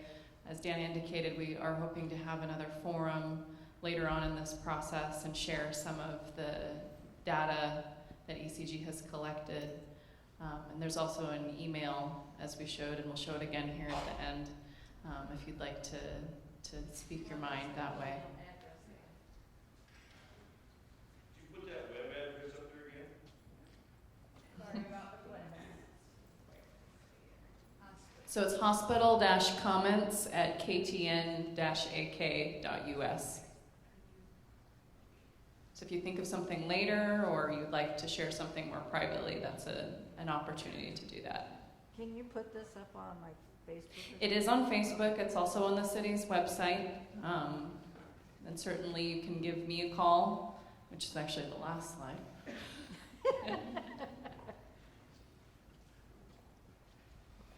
You can get in touch with me if you have questions or concerns about the project. There's my email and phone number, 228-5603 at the city manager's office. And we do have one more person. I just have a quick question. My name is Judy Auger. I lived in Ketchikan since 1952. My husband was born here. All four of my children were born here.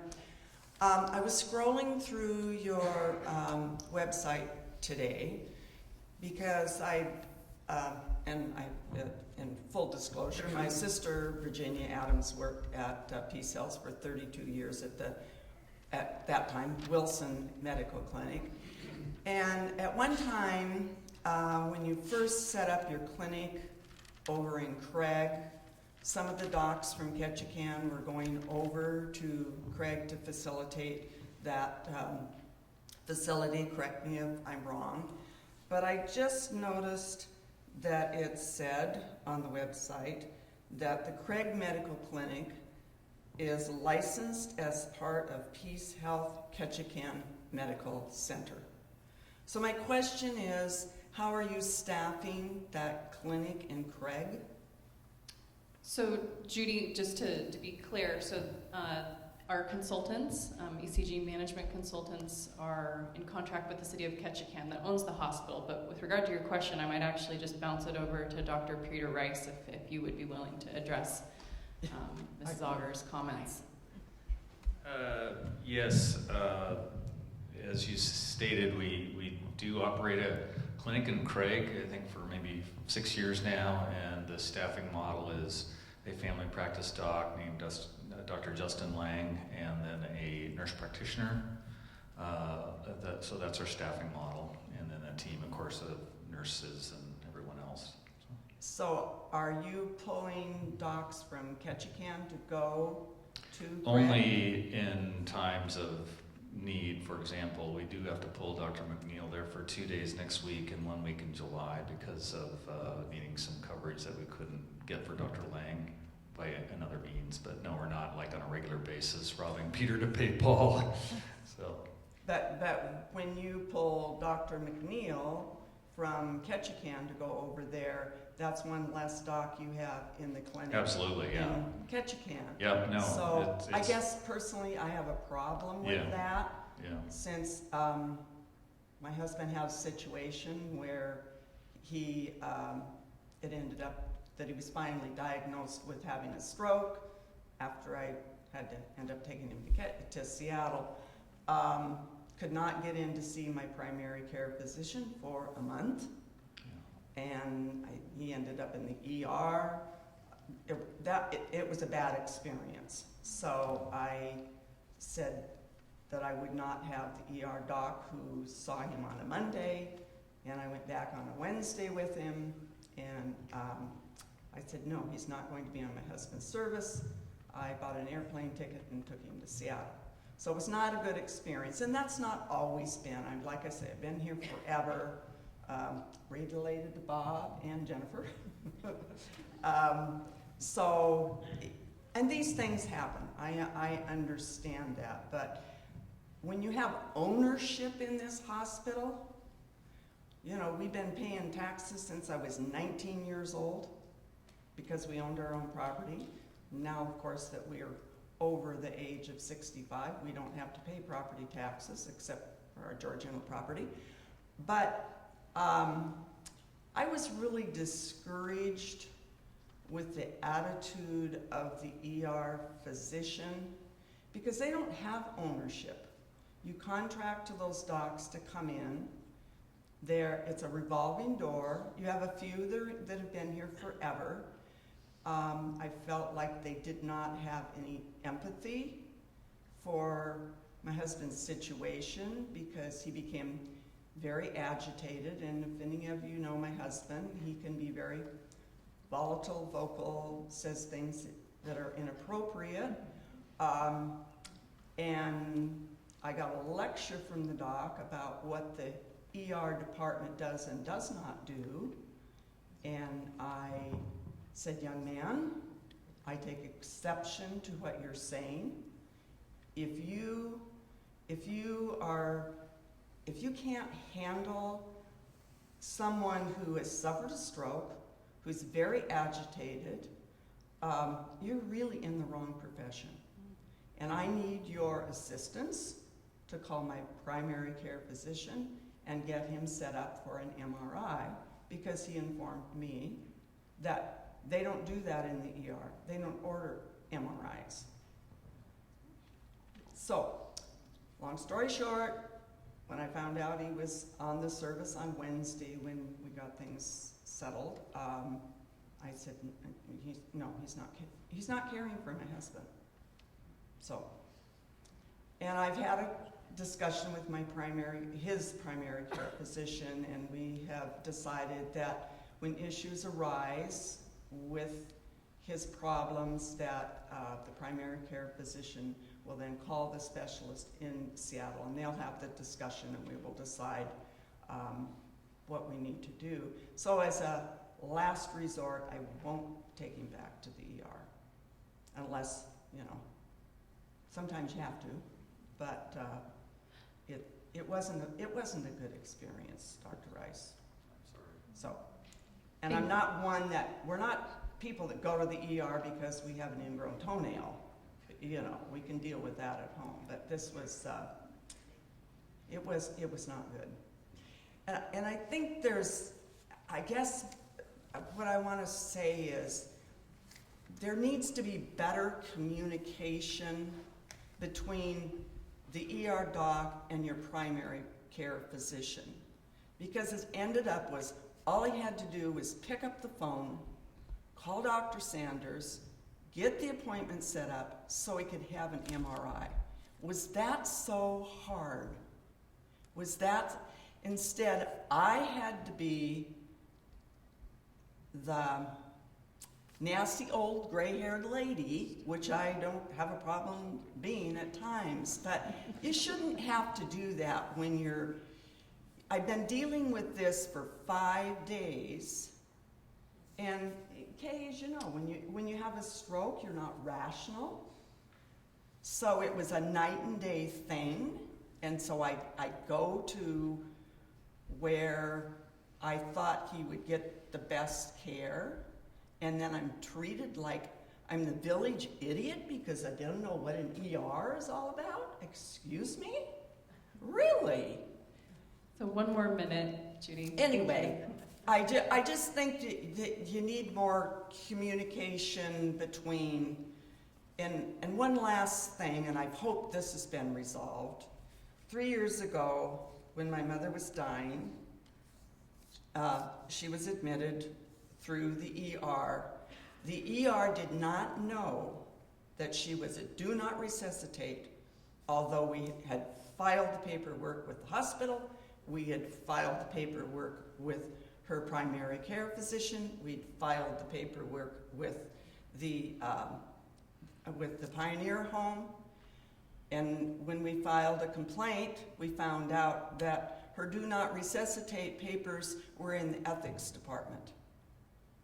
So I hope that's been resolved, that when you bring somebody that's 98 years old in through the ER, that it's flagged in your computer system that this is a do not resuscitate individual. Thank you, Judy. Okay, thanks. And thank you, Dr. Rice. I appreciate you answering our question on operations.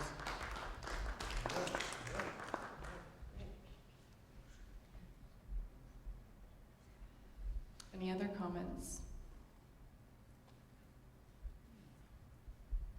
Well, I think with that, if there are no further comments, I'd like to again thank all of you for coming tonight and for voicing and sharing your stories and your concerns and your thoughts and suggestions. We really very much appreciate that. Again, the City of Ketchikan will continue working with ECG management consultants over the next several months, and we will be reporting back on progress probably in about another month. So again, please feel free to give me a call, use the emails, and thank you very much again for your participation.